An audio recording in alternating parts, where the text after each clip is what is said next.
Salve, salve, salve! Bem-vindo a todos a mais um episódio Direito e Diálogo, podcast vinculado ao escritório de advocacia Edmar Ruiz, escritório de advocacia especializado nas causas que defendem o trabalhador, direito previdenciário e direito do trabalho, direito social, que é a nossa atuação aqui no dia a dia. Hoje, né, a gente sempre traz em uma semana uma questão previdenciária e outra semana uma questão trabalhista. Hoje é uma questão híbrida, né, em que abarca aí os dois temas, que abarcam as duas matérias, né, tá? Vamos falar sobre a conversão do benefício por incapacidade, o auxílio-doença comum, em auxílio-doença por acidente do trabalho, né? Um tema recorrente aí na vida do trabalhador, no dia a dia do trabalhador, né, que muitas vezes ele se acidenta ou fica doente, né, o INSS acaba concedendo benefício auxílio-doença comum, né, tá, e tem alguns prejuízos, né, nessa concessão errada, vamos dizer assim, errônea do INSS, que acaba por muitas vezes prejudicando o trabalhador, atingindo os seus direitos, né? Bom, sempre eu trago aqui dois advogados vinculados ao escritório, dois advogados especialistas na matéria, né? Hoje, como eu bem disse, né, é uma matéria híbrida, né? Então, que trata aí de direito previdenciário e direito do trabalho no mesmo tema, né? Então, eu trago aqui um advogado trabalhista e um advogado previdenciarista, né? Tá? Então, aqui do meu lado direito, o advogado previdenciarista, Dr. Ricardo Borges, advogado especialista em direito do trabalho, pós-graduado nessa matéria, né? Tá? Com vasta experiência, né, na defesa do trabalhador, no que diz respeito aí às matérias previdenciárias. Muito bem-vindo mais uma vez, doutor Ricardo. Boa tarde, doutor. Eu que agradeço aí mais uma vez pelo convite, a presença do doutor Quitone, nosso colega aqui do escritório, especialista em direito trabalhista, e levar sempre informação para o trabalhador, que é o nosso objetivo aqui. Perfeito, perfeito. A gente sempre diz, né? Se com esse podcast, né, a gente acabar ajudando um trabalhador, né? Porque o objetivo é sempre levar informação, né, ao trabalhador. Se a gente levar a informação e essa informação beneficiar um trabalhador e, por conseguinte, a sua família, nós já estamos satisfeitos. Atingimos aqui o nosso objetivo. Como o doutor Ricardo adiantou, o outro participante aqui é o doutor Tony. Dr. Tony Sakai, advogado especialista, pós-graduado, né, em direito do trabalho, e já participou com a gente aqui várias vezes, né, quase toda semana sim, semana não, pelo menos, o Dr. Tony está por aqui conosco, né? Seja bem-vindo, Dr. Tony. Obrigado, doutor Edmar, obrigado, doutor Ricardo, é sempre um prazer estar aqui, e agora com uma dobradinha, né, trabalhista previdenciário, vamos unir, até porque os dois ramos do direito são muito próximos, né, doutor? Perfeito, perfeito.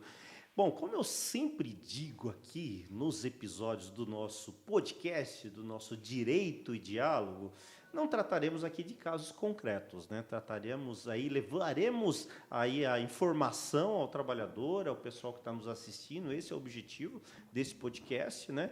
Casos concretos, o trabalhador deve procurar o advogado previdenciarista, trabalhista de sua inteira confiança, não é verdade?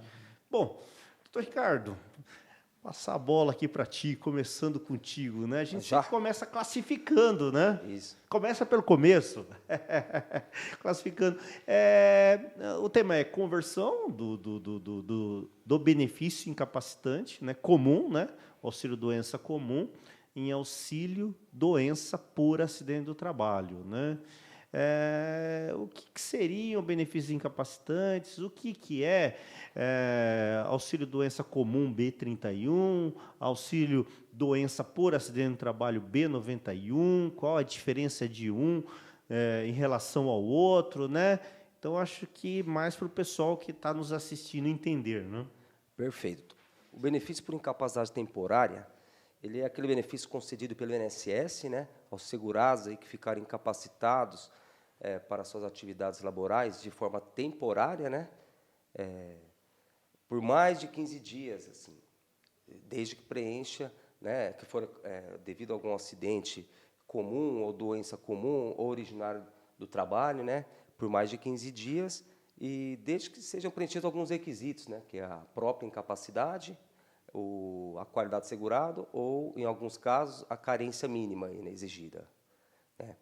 E dentro dos benefícios previdenciários incapacitantes, trazidos no nosso tema de hoje, né, que é o capacidade temporária, nós temos duas espécies, né, que antes da reforma, popularmente era conhecido como auxílio-doença comum e o auxílio-doença acidentário, né.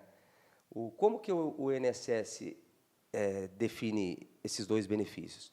É definido por uma sigla, cada benefício tem uma sigla, né, todas as modalidades. O auxílio-doença comum, ele é definido pela sigla B31, de origem comum, e enquanto que o auxílio-doença acidentário, pela sigla B91, né? Tem algumas diferenças. No caso do B31, ele é para aqueles trabalhadores, né, segurados, que não são segurados obrigatórios, né, que não possuem vínculo empregatício, que ficou incapacitado por uma doença comum, um acidente comum, e ele tem que preencher os requisitos de comprovar a incapacidade temporária, a carência mínima de 12 meses, né, de contribuição e a qualidade segurado, né. Enquanto que no benefício de auxílio-doença acidentário, de origem acidentária, que é o B91, né, ele não precisa cumprir essa carência mínima, porque é um segurado já obrigatório, possui vínculo empregatício, né, de carteira assinada, então ele não precisa preencher o requisito da carência mínima, só a qualidade segurada e a própria incapacidade, né. Então, ele é distinto aí dessa forma. Perfeito, perfeito. Embora a reforma, como pontuado pelo Dr. Ricardo, tenha mudado a nomenclatura do benefício ou dos benefícios aí citados, né, a gente continua tratando aqui, né, como auxílio-doença, né, auxílio-doença B31, auxílio-doença comum, e auxílio-doença por acidente ou doença do trabalho, B91. Porque são nomenclaturas que o trabalhador já está acostumado, né, que os trabalhadores já estão acostumados, né? Então, né, fala assim, não estão sendo técnicos, são advogados, não estão sendo técnicos, né, porque a nomenclatura mudou com a reforma, né? Os chatos de plantão irão falar isso daí, né? Mas isso aqui é mais para o trabalhador se situar, né? Porque não é um podcast de cunho jurídico, né? Não é direcionado esse podcast, mas também, né, tá, para estudantes de direito ou efetivamente para advogados, né? A gente tenta transmitir aí a informação para um número maior de pessoas, né? Que o podcast tem o objetivo aqui, como eu já bem disse, levar a informação, né? Sermos aí um propulsor da informação trabalhista, previdenciária, né? Para os trabalhadores, né? Com o objetivo de ajudar, de bem esclarecer, né? Então, acho que é importante a gente fazer esse esclarecimento, né, tá? Porque antes que hajam questionamentos, né? Com certeza. Doutor Tony, o doutor Ricardo já iniciou, né, pontuando, né, o que é B31, que é B91, né, que é o auxílio-doença comum, que é o auxílio-doença por acidente de trabalho, né? Para o direito do trabalho, grande relevância aí para que seja B91, né? Tá? Qual que é o principal aspecto do B91 sobre o viés trabalhista? O principal enfoque na área trabalhista, sendo um B91, auxílio-doença acidentário, né, doutor, acaba sendo a estabilidade, né? Então, como o auxílio-doença acidentário tem relação com o trabalhador ele tem uma estabilidade de 12 meses, né, de acordo com a Lei 8.213. O B31, a um primeiro momento, ele não é interessante para o trabalhador, o auxílio-doença comum, né? Por qual motivo? Porque a lei não prevê uma estabilidade para ele, né? Então, voltou do auxílio-doença comum, ele já pode ser mandado embora. Por quê? Porque entende-se que ele está apto, não tem relação com o trabalho, ponto, finda-se aí. De toda forma, é interessante abordar sobre dois aspectos. O primeiro aspecto é o quê? O auxílio doença comum, ele, por situações, pode ter uma prorrogação, uma estabilidade prevista em convenção. A gente sabe, né, a nossa região envolve muito metalúrgico, então a gente sabe que em algumas convenções, ainda que seja um auxílio doença comum, a gente consegue ter uma estabilidade. Então, a princípio a lei não protege, mas o sindicato, por meio da convenção, pode proteger. Segundo aspecto, o B31, né, ainda que não favoreça o trabalhador, a gente pode configurá-lo como uma doença do trabalho.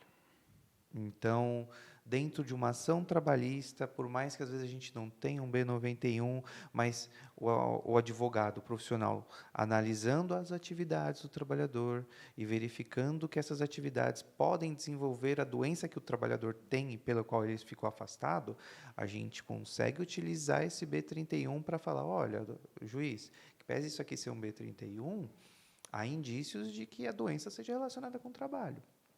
Então, por mais que, e aí conseguir essa estabilidade, então, por mais que às vezes o B31 seja o patinho feio da história, a gente consegue aproveitá-lo em outras situações. Perfeito, perfeito. E tem a questão também que no caso da conversão ou simplesmente já da concessão do B90, da conversão do B31 para o 91, ou seja, através de uma questão aí de um processo previdenciário, administrativo ou judicial, que daqui a pouco o doutor Ricardo vai falar a respeito, ou seja, por intermédio do processo trabalhista, como bem pontuado pelo doutor Tony, né? Uma vez caracterizado o B91, né, caracterizado o acidente ou a doença do trabalho, o trabalhador recebe, né, mesmo estando afastado, os depósitos do FGTS. Importante isso também, né? Sim, sim. O B91 ele tem essa benéfice, né? Porque o contrato ele fica interrompido e como a origem do afastamento foi a empresa, não é justo com o trabalhador cessar o pagamento do FGTS. Outro aspecto também que é interessante, tá?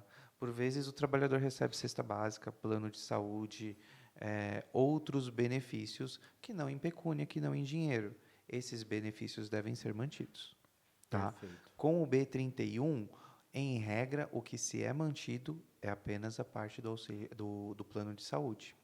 Tá? O plano de saúde, em regra, ele é mantido e, por vezes, não envolve nem o custeio por parte do trabalhador, que algumas empresas trabalham com o custeio em conjunto, né? Outras fornecem o plano de forma integral e outras por meio de um custeio, né? Então, independente disso, o convênio tem que ser mantido, porque o trabalhador ele está debilitado em razão da saúde. Perfeito, perfeito. Doutor Ricardo, o doutor Tony trouxe aqui o B91 sobre o viés, sob o ponto de vista do direito do trabalho, né? Sim. E o B91 sobre o ponto de vista previdenciário. Quais são os seus aspectos, né? Já trouxe a conceituação, mas assim, de ordem prática, né? O que isso traz para o segurado, para o trabalhador? Tá, perfeito. Bem pontuado pelo doutor Tony aí, né, nos reflexos trabalhistas, né, o B91, ele é bem vantajoso, né, ao trabalhador. E o que acontece? Esse benefício de auxílio doença acidentário, né, o B91, pós-reforma, que ele mudou a nomenclatura, agora ele é um auxílio por incapacidade temporária acidentário, né, mas continua ainda sendo utilizado o termo antigo aí, que é auxílio doença, né, popular. É aquele benefício concedido ao segurado que ele ficou incapacitado, né, de forma temporária, decorrência de algum acidente do trabalho, ou uma doença ocupacional, ou até mesmo por um agravamento de uma doença por culpa da atividade laboral dele, né, por mais de 15 dias. O que acontece? Quem tem direito a esse benefício, né? Mas aquele trabalhador que tem possui vínculo empregatício, a carteira assinada, que nós sabemos aqui, o segurado especial, o empregado, né? O segurado que é obrigatório, o segurado especial, o trabalhadores avulsos, que possuem algum vínculo, e até os empregados domésticos também, né? Tem direito a esse benefício caso sofra algum acidente de trabalho, uma doença ocupacional. O que é importante dizer aqui para o trabalhador? O que o trabalhador precisa saber? Quando o segurado ele solicita um benefício na Previdência, né, seja ele por incapacidade temporária, permanente, né, de natureza previdenciária ou acidentária, ele obrigatoriamente ele vai passar por uma perícia médica pelo INSS. Isso, de fato, vai passar por uma perícia médica. Junto, ele precisa reunir os documentos, apresentar os documentos pertinentes, no caso desse benefício em específico, né, natureza acidentária, que são carteiras de trabalho, documentos médicos, o comunicado de acidente de trabalho, que é o CAT, né, especificamente para esse tipo, modalidade de benefício. Isso é muito importante, no momento da perícia, ele reunir todos esses documentos, porque as chances dele obter o benefício vão ser maiores. Tá, mas o que nós nos deparamos aqui no escritório, doutor? Alguns trabalhadores têm dúvida. Ah, doutor, mas a empresa, eu sofri um acidente, a empresa não emitiu a CAT. Então, eu não vou conseguir dar entrada no benefício, não vai ser concedido o meu benefício acidentário?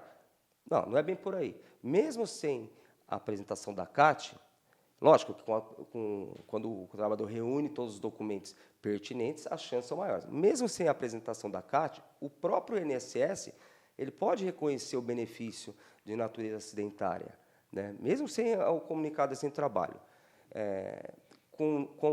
Como que acontece isso? O perito, através do nexo técnico epidemiológico, que é o NTEP, ele pode analisar a documentação, a atividade do trabalhador, né, o KNAI da empresa, o tempo que o trabalhador exerceu aquela determinada função e chegar na conclusão que aquele acidente ou aquela doença, de fato, foi originária ali de um acidente de trabalho, né, vinculado às atividades laborais. Então, mesmo sem a CAT, é possível o reconhecimento do benefício aí acidentário. Mas o melhor é o trabalhador, na dúvida, aí, né, é procurar um profissional especializado para tirar essas dúvidas em relação a documentos, quais os documentos pertinentes, né, para orientá-lo melhor. Assim. O que eu sempre digo, só mais um detalhe, doutor, o que é importante o trabalhador se atentar? A sigla do benefício, que é o auxílio-doença comum, que é o B31, e o de origem acidentária, o B91. Porque vem lá na carta de concessão, lá em cima, vem essa sigla. Então, se ele se atentar e verificar aí que houve algum equívoco, né, ele pode procurar um profissional aí para tirar essas dúvidas e ver se foi errado aquele benefício, né, foi concedido de forma equivocada. Entendi. Verdade. Posso só tirar uma dúvida, doutor? Lógico, doutor Tony, por Então, favor. em que pese a reforma ter alterado o nome dos benefícios, a nomenclatura permanece. Sim, porque é uma nomenclatura administrativa, né, entendi. do INSS. Sim. É mais organizacional do INSS. Entendi. Né? Acaba sendo interessante, né? Porque, querendo ou não, como teve essa atualização, né, fica muita discussão, e acho que para o trabalhador, como o doutor Ricardo mesmo falou, acaba sendo muito mais interessante se ater à nomenclatura mesmo. Né? Verdade. Concordo plenamente. Mas e o trabalhador, ele sabe, viu? A gente está levando informação aqui, né? Sempre importante. Eu não digo que todos os trabalhadores, né? Mas a grande maioria já no chão de fábrica, né? Isso é bastante comum, né? Ele tem essa percepção, né? Se ele não tem um colega, acaba auxiliando, né? Ele sabe o que é B31, o que é B91, né? Às vezes ele sabe mais que o advogado, né? Ele já tem ali o que é B31, B91, B94, B42, B46, né? Ele já vem aí já sabendo a resposta, muitas das vezes, no atendimento jurídico. Ainda mais o trabalhador daqui da nossa região, do ABC, né? Sim. Que é bastante esclarecido, politizado, assim, vamos dizer, né? Sim, alguns são bem informados. É verdade. O doutor Tony, o doutor Ricardo pontuou aqui, trouxe a questão de que, né, quando da concessão do B91 se dá em razão de uma doença adquirida no trabalho pelo trabalhador, ou um acidente de trabalho ocorrido, né, ou até mesmo, como ele bem disse, né, em razão de um agravamento, né, de uma doença já existente e que se agravou em razão das más condições do trabalho, né? O trabalho pernicioso ali, né? Tá? Diante dessa situação, sobre o ponto de vista trabalhista, quais seriam os direitos trabalhistas da pessoa que é acometida por uma doença do trabalho, né? Ou foi vítima de um acidente de trabalho, ou um agravamento da sua doença pré-existente, né? Entendi. É interessante observar o quê? Por vezes, o B91, a doença que causou o B91, ela se consolida e aí gera uma limitação no trabalho, né? Então, aquela pessoa que produzia X peças, ela não vai mais produzir esse valor, né? Essa quantidade, perdão. Então, em razão do trabalho ter causado uma diminuição da funcionalidade do corpo dele, o trabalhador acaba tendo direito além da estabilidade mencionada anteriormente, se não foi observado pelo B91 inicialmente, consegue ter uma pensão mensal vitalícia, né? E aí isso pode ser pago em parcela única ou então mensalmente, tá?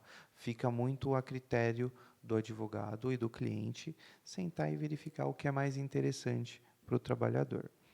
Além dessa questão, um dano moral, porque a limitação no corpo, a limitação nas nossas atividades, elas têm um reflexo também na nossa vida pessoal.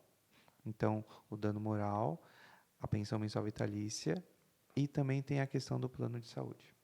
O trabalhador, por ter essa limitação ela vai se protrair no tempo e ele vai precisar de um cuidado. Por quê? Porque para evitar um agravamento da condição de saúde dele, ele precisa ter um plano de saúde e aí isso a lei prevê, tá? Então, é possível ter esses 3 pedidos. Novamente, a gente enfatiza, né? Às vezes, o sindicato tem uma convenção coletiva que pode te favorecer de alguma forma ou de outra. Então, é sempre importante o colega que for atender, esse trabalhador, se ater a essa situação, tá bom? E isso é o que a gente chama do pacote da reparação civil, né, doutor? A gente verifica que os clientes vêm aqui falando, doutor, eu quero uma reparação civil.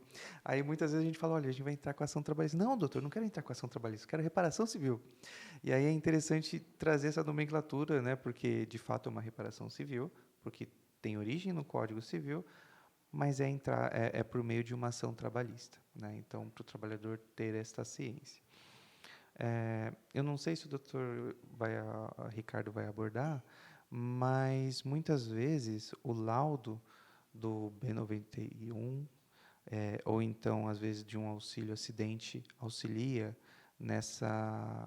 nesses pedidos de reparação civil. Então, caso o trabalhador já tenha um auxílio acidente ou já tenha algo pré-existente, é importante ele mencionar para o advogado trabalhista, né? Como a gente conversou no início, são direitos, são ramos que se entrelaçam. Então, a prova que é utilizada lá é a mesma daqui. E a gente também enfatiza, é importante o trabalhador sempre manter os seus exames atualizados. Perfeito, perfeito. Doutor Ricardo, como bem dito pelo doutor Tony, para efeitos de prova no processo trabalhista, ter toda a documentação ali em ordem, né? E ter caracterizado o B91, né? Embora o doutor Tony tenha pontuado que isso pode ser feito no processo do trabalho, mas se eu já tenho essa prova pré-constituída na seara previdenciária, muito mais fácil e muito mais chances eu passo a ter no processo trabalhista, né? Diante disso, como que se dá, como que o trabalhador faz para converter, né, um B31 em B91, ou seja, um auxílio-doença que foi concedido de forma comum, quando era para ter sido considerado aí pelo INSS como auxílio-doença por acidente ou doença do trabalho. Certo. É possível converter sim, doutor. Quando o auxílio foi motivado aí por um acidente, decorrência um acidente do trabalho, ou por uma doença ocupacional, ou até por um agravamento, igual nós falamos anteriormente, o benefício correto que deve ser concedido para esse trabalhador é o B91, que é o auxílio por incapacidade temporária acidentária, né? O antigo auxílio doença acidentária. Então, esse é o benefício correto. Agora, o que ocorre muitas das vezes? Ou, como o próprio doutor Dimar disse aqui, mencionou, às vezes o INSS mesmo, o segurado vai lá, da entrada do INSS, concede benefício de forma errada, né, ou equivocada, que é o B31, no lugar do B91, ou acontece também, como são segurados aí, de carteira assinada, com vínculo empregatício, se eles são afastados por mais de 15 dias, a própria empresa, tem empresa que faz o pedido, já dá entrada, né, faz o pedido para o segurado. E algumas empresas acabam cadastrando o benefício de forma errada, como o B31, que são aqueles benefícios que são concedidos ao trabalhador aí que teve algum acidente de natureza comum, né? Não de origem do trabalho. E quando é concedido esse benefício comum, de forma equivocada, ou a empresa preencheu a espécie, aí, o B31, aí, ou equivocada, ou até mesmo com o intuito de desobrigar-se aí de uma série de responsabilidades, como o próprio doutor Tony mencionou aí, né, que é a estabilidade, né, a estabilidade por 12 meses, que é o depósito do fundo de garantia, né, do FGTS. Então, quando ocorre essa situação, ou o INSS concede de forma errada o B31 no lugar do B91, ou a empresa faz o cadastro e o pedido com o benefício de espécie B31, que também não é o correto, vai prejudicar aí o segurado, né? Aí, o que acontece? O B31, ele não garante, né, não confere ao segurado todos os direitos que o segurado que recebe o B91 de origem acidentária teria direito. Então, se ele for concedido de forma errada, ele pode sim converter, né, procurar aí um especialista na área aí previdenciária e trazer os documentos para ver se tem direito aí à conversão, se ele foi de fato concedido de forma errada, né? Agora, para que não sejam suprimidos os direitos do trabalhador, nos casos que for verificados uma incorreção na espécie do benefício, né, ou na forma da motivação aí do acidente, né, que não foi de forma correta, o trabalhador deve requerer imediatamente a conversão. Então, se ele verificou lá que ele teve um acidente de trabalho, a doença foi de origem das atividades laborais e foi concedido o B31 de forma equivocada, ele pode requerer aí a conversão para o benefício correto, que é o de auxílio por incapacidade temporária acidentária, que é o B91. Ele pode requerer a conversão. Perfeito, perfeito. Posso Que pontuar interessante. Lógico, Perdão, por favor, doutor, me doutor desculpa. Tony. Não, eu ia fazer uma pergunta para ti, mas pode, depois eu faço, tranquilo, viu? A nossa rotina, ela demonstra algumas situações. A gente vincula sempre a uma questão física. O B91 é um acidente, teve algo traumático, tá? Não necessariamente. Não necessariamente. O B91 pode ser concedido em razão de doenças psicológicas, tá? Eu falo isso porque vem clientes nestas condições que, em razão de uma perseguição uma perseguição no trabalho, ele acaba desenvolvendo alguma síndrome, né? Eventualmente alguma síndrome de automutilação, ou então acaba desenvolvendo um quadro de depressão, e isso também acaba sendo uma doença do trabalho, e passível dos mesmos direitos que a gente elencou aqui, e aí com um dano moral ainda diferente, tá? Por quê? Porque acaba sendo, a depender da situação, um assédio. E isso é uma coisa que o ramo do direito do trabalho acaba protegendo o trabalhador. É importante deixar isso bem pontuado. Perfeito. Interessante, porque muitos casos, né, isso aumentou aí, né, nos últimos anos, né, de trabalhadores com doenças psíquicas, né, tá? Males aí, né, adquiridos no trabalho por causa da pressão, né, esse ambiente corporativo, industrial, né, tá? A cobrança, né, pela produção, né, excessiva, né, para que consiga a empresa, né, manter aí, né, nesse mercado altamente competitivo, né, acaba pressionando quem? Acaba pressionando, né, as suas respectivas supervisões, e as supervisões, por conseguinte, pressionam os seus subordinados, os funcionários, chão de fábrica, de modo geral, né, ou também até o pessoal da parte administrativa, né?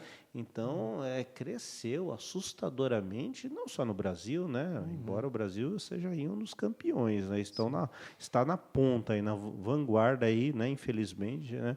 De doenças psíquicas, muitas das vezes relacionadas ao trabalho. Então, é importante ressaltar isso, né? Porque, né? Pode ser, sim, caracterizado uma doença do trabalho. Até mesmo pelas próprias evoluções que a sociedade vem passando. Então, hoje a gente tem nichos novos de mercado, a gente vê um nicho tecnológico muito grande, o pessoal de TI vem crescendo muito esse problema dentro do pessoal de TI, da parte de tecnologia de informação, da parte de criação de conteúdo. A gente sabe que hoje existem agências, né, focadas para a criação de conteúdo, dar suporte para os que a gente chama de youtuber. Isso também gera toda uma cobrança. Então, não só o chão de fábrica, não só o pessoal do comércio vem sofrendo, mas o pessoal também da parte de TI. Perfeito, perfeito. A pergunta que eu ia fazer para ti, Tony, é acerca do que o Dr. Ricardo estava falando na conversão, né? Enquanto ele estava falando da conversão, eu estava aqui me lembrando da reversão, né? Porque hoje, né, há um tempo, né, houve uma alteração legislativa onde se passou a ter o nexo técnico epidemiológico, né, o NETEP, né, tá? Que, né, às vezes o empregado lá, o segurado, ele requer e o INSS já caracteriza como doença ou acidente do trabalho, né? Então já concede ali o B91, né? E concedendo o B91, o INSS ele tem a obrigação legal de estar comunicando à empresa da concessão do B91. E muitas das empresas hoje, as empresas grandes principalmente, elas têm já um jurídico constituído, estabelecido, para tratar dessa questão da reversão, né? Para poder descaracterizar aquele B91 concedido, né? Para descaracterizar para B91, né? Fazer a reversão, o inverso, né? Tá? Então, é importante, né? Porque quanto menos acidentados a empresa tiver no seu quadro de funcionário, menos tributo ela pagará, né? Então, exatamente, a empresa está atenta a essa questão, né?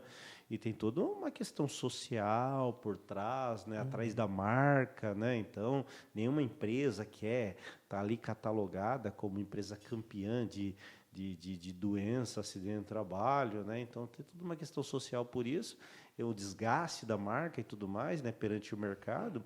Então, compete o trabalhador que é notificado, né? Cientificado pelo INSS que a empresa fez esse pedido de reversão, né? Procurar o advogado aí, tanto trabalhista como previdenciário, para poder fazer a sua defesa administrativa, porque senão fica só lá o pedido da empresa, a empresa tratando dessa questão junto ao INSS, sem que o trabalhador seja ouvido. Depois acaba perdendo essas benesses, esses direitos trabalhistas, como você bem trouxe, né? Exato. Como bem pontuado pelo doutor, o principal enfoque que eu vejo que as empresas dão é justamente em razão da parte tributária. A gente sabe que quanto mais acidentes são cadastrados dentro da empresa, o imposto é maior. E aí qual que é a lógica? Porque se o imposto é maior, o INSS gasta mais. Então, eles, de fato, normalmente as empresas de grande porte vêm atuando de forma contundente nessa questão. E a gente sabe também que o trabalhador ele faz muito as solicitações administrativas sem o auxílio de um advogado, né? Respondem às situações que aparecem administrativamente dentro do INSS sem um advogado. Não que isso não seja possível, é possível, tanto é que ele o faz. Mas, às vezes, ele não vai ter a técnica necessária, né? Às vezes, para a gente que é advogado, já é difícil reverter situações. Então, é sempre importante ele procurar um auxílio, né? Novamente, por mais que às vezes tenha essa reversão, pelo menos no aspecto trabalhista, é possível, dentro de um processo trabalhista, vai ser feito um novo laudo. Então, por vezes, a empresa vai reverter, pode até reverter, mas dentro de um processo trabalhista, por meio de um laudo pericial, por meio de provas, por meio de uma vistoria, que aí vai o perito lá saber o que ele fazia. Ele erguia o braço aqui, o carro vinha assim, vinha assado, a esteira era assim, era assada. A gente consegue trabalhar em cima disso. Mas é importante o trabalhador ter ciência de que, se tiver um advogado desde o começo, desde lá de trás, é muito mais fácil o processo dele, seja o judicial ou administrativo, dar certo. Perfeito, perfeito. Bacana isso aí, viu? Então, tem que estar atento a essa questão, né? E também procurar contratar um advogado nessa situação, né? Sim, Mesmo sendo, né, na Sim. seara administrativa, Não, né, isso terá reflexos importantes para ele, né? Exatamente, é importante o que o doutor disse, porque quando ele procura uma ajuda, né, um auxílio, ele vai ter a possibilidade de reunir mais provas, né, a seu favor, né? Então, ele terá a chance ou de conseguir o benefício, né, conseguir o benefício correto, ou até de se defender de uma reversão aí, né, eventual de reversão de uma empresa. Ele vai estar bem mais municiado, né? Sim, sem Importante, sombra de doutor. dúvidas. Doutor Ricardo, nós falamos aqui no trabalhador que teve o benefício concedido, né, o B91, né, teve ali, converteu o B31 para B91, ou já teve diretamente concedido o B91, né, tá, ficou um tempo afastado, recebendo o benefício, retornou para a empresa, né, teve alta, né, pelo INSS, retornou ao trabalho, mas retornou não 100%, né? Retornou ali com déficit laborativo, né? Então ele sofreu ali uma sequela, consolidou, né? Não tem mais tratamento, vai ficar daquela forma, infelizmente, né? Tá consolidado, né? Esse trabalhador, além de receber o salário da empresa, teria direito a um outro benefício de cunho previdenciário, não é verdade? Sim, o doutor disse, caso que ele ficou uma sequela, Isto. né? Se ficou caracterizado uma sequela aí permanente, ele pode ter direito, se for parcial, ao auxílio acidente, né? Se for uma sequela, ou até um mesmo ver a limitação, né, que ele teve, né, o impedimento que ele teve em decorrência dessa sequela, e até mesmo um benefício de aposentadoria da pessoa com deficiência. Então, isso ajuda ele em requerer outros benefícios. Perfeito, perfeito. Isso é importante também, né? Então, acho que todas essas informações, né, são informações ricas para o trabalhador, né? Porque a partir delas, municiados dessas informações, ele pode ter um panorama geral e saber para que lado ir, né? Olha, vou caminhar aí para a aposentadoria da pessoa com deficiência, vou, né, caminhar para o auxílio acidente, Sim. vou ver meus direitos trabalhistas, né? Então, a informação, ela abre portas, né? O trabalhador, sabendo dos seus direitos, ele pode exercê-los, né? Exercitá-los, né? E esse é o intuito aqui, né, Tony? Com certeza. É aquilo, né, doutor? Conhecimento é poder. E, querendo ou não, como foi mencionado, o Brasil é uma ponta de lança no índice, no ranking, né, de acidentes e doenças do trabalho, né? Então, o trabalhador tem que tomar esse cuidado, tem que se municiar, tem que saber quais são os seus direitos certinhos, até porque, a longo prazo, né, ele vai sentir isso financeiramente. Perfeito, perfeito. É isso, né, doutor Ricardo? Sim, só acrescentar um detalhe aqui, doutor. Se, no caso que a gente conversou aqui anteriormente, concedeu o benefício equivocado, B31 no lugar do B91, aí tem a possibilidade da conversão para o benefício correto, mas o que o trabalhador deve fazer? Ele tem dois caminhos para percorrer. Primeiro, o administrativo. Verificou lá que houve o equívoco do benefício concedido, ele pode, através da via administrativa, recorrer, né, fazer um recurso administrativo para a junta de recursos do INSS, mas eu digo aqui que não é a via não correta, mas demora muito esse benefício na via administrativa. Tá? Então, tem a outra possibilidade, que é a via judicial. Então, ele tem os dois caminhos, ou recorrer administrativamente, ou entrar, ajuizar a ação para requerer o benefício correto, qual seja a conversão do B31 para o B91. E muitas vezes já a concessão do B94 no mesmo auxílio acidente, no mesmo processo. Até mesmo o B94, exatamente. Perfeito, perfeito. Toninho, acho que é isso, né? Acho que trouxemos aqui bastantes informações, né? Se quiser pontuar mais alguma questão. Não, doutor, eu acredito que, óbvio, como a gente não consegue esgotar toda a matéria, mas os pontos principais e mais relevantes do nosso dia a dia e do dia a dia do trabalhador foram apresentados. É mais o trabalhador ficar atento e saber que, por vezes, a empresa vai querer dar essa, digamos assim, pulada fora, né? Mas que a gente está aqui sempre para ajudar. Ok. É isso aí, né, Ricardo?